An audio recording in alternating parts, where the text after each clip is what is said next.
Boo! It is day 7, and this looks pretty spooky. Spooky fun! Spooky fun! Let's see what's in day number 7 of the 13 days of Craft-O-Ween. Are you playing along with me? Leave me a comment down below and let me know. If not, I hope you're here visiting and you like and subscribe anyways, because this is not all I do on this channel. This is just a fun little series. I do lots of crafting on this channel as well. Are we ready to peek? Okay. Oh, look, spellbound little mini books. How cute. Magic and mischief waits.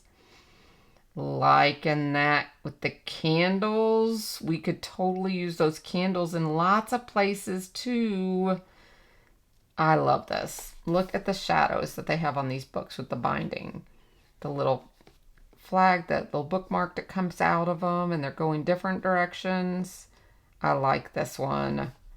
Oh yes. And these books don't have to be Halloween books. These books can be for anything. Graduation. I mean, just for teachers. I mean, so many different things. This doesn't have to be for Halloween. These candles could be used at Christmas.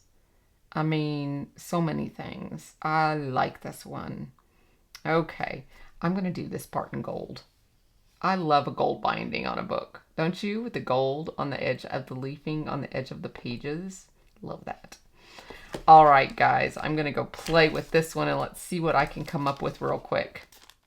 Okay, well, from my stash of backgrounds, I had this club background that was done with a darkish green pattern or cardstock.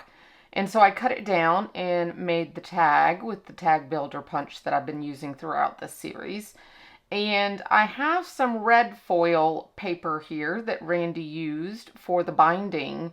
And then he used a white paper throughout for the pages. Now, of course, he didn't hear me record the part about the gold pages since I did it separately.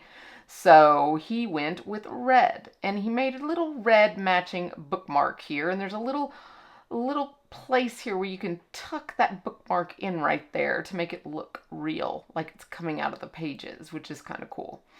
Now this spine here is a one-piece die, so that's easy enough to add right there on your little mini book. And these could be spells, this could be a Bible, this could be a whole bunch of different things for books. It doesn't have to be spells. You know, you can make it anything. And I was thinking these little candles could even be in windows at Christmas time. They don't have to be scary windows. I mean, scary scenes. These candles just look like they would be in a window. Or, you know, in any other type of event that you would use a candle in. So this is a 3-layer wick or flame.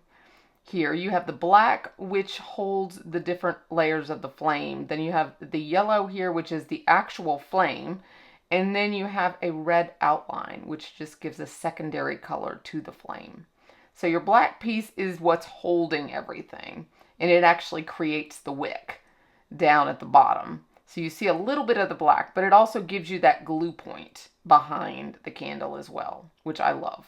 It makes it so much easier when it has a glue point. So I'm just going to attach those last little pieces, and that's what the reverse tweezers are so good for, these little itty bitty pieces.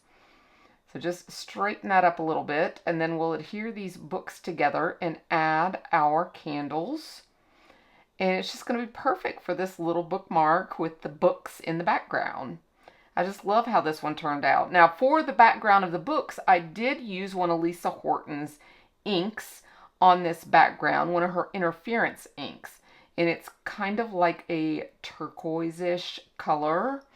And I went by the colors that are on the right side for black inks, for the black colors. So it turned out really cool. Check it out.